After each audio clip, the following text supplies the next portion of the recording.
about comics. Let's talk about comics. Let's talk about comics.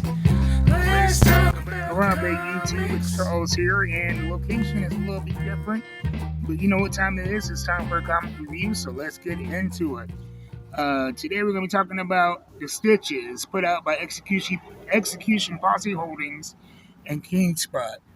Now, this is part of the larger Night of the Cadillacs universe.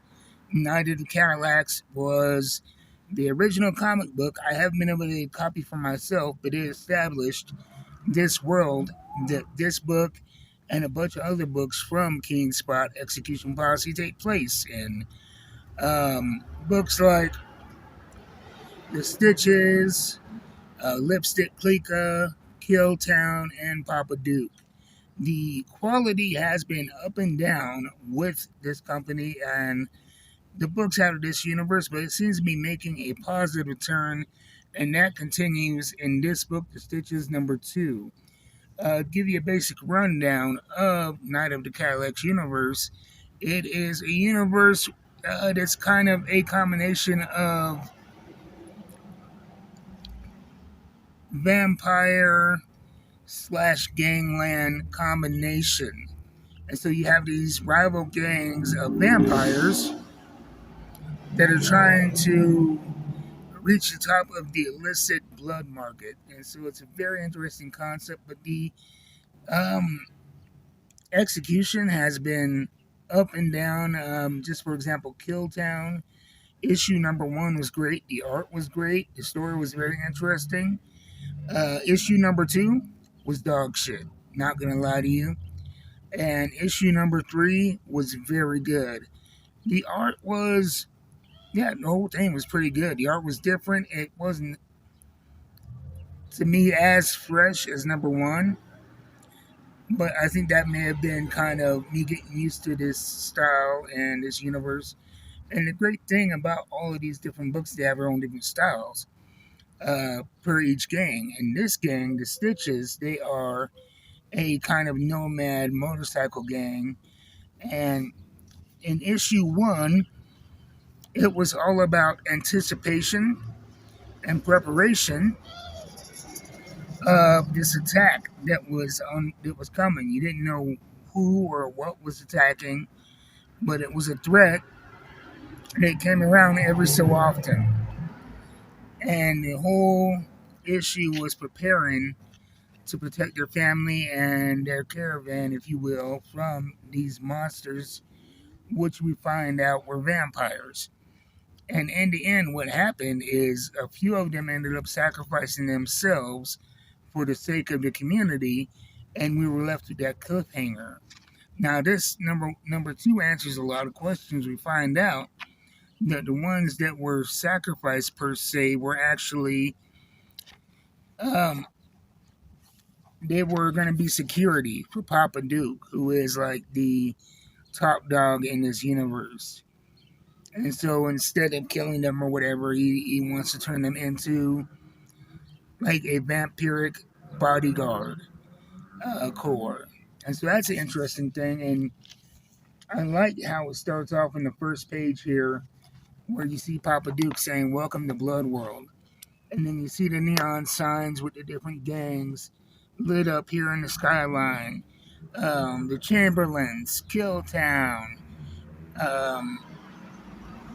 Tall Jacks, all of these different gangs that are represented throughout this universe. And it takes place, I believe, in California, I believe LA. And here they're, brought into this underworld type club, and they are injected with something. They don't know what it is, but quite frankly, with the lifestyle that they live, they're used to danger. They really didn't care so much.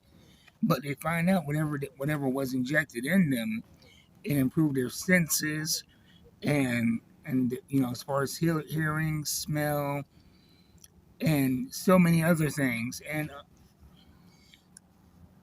let's just say endurance for activities I'm not going to mention on YouTube, if you know what I'm saying. Wink, wink.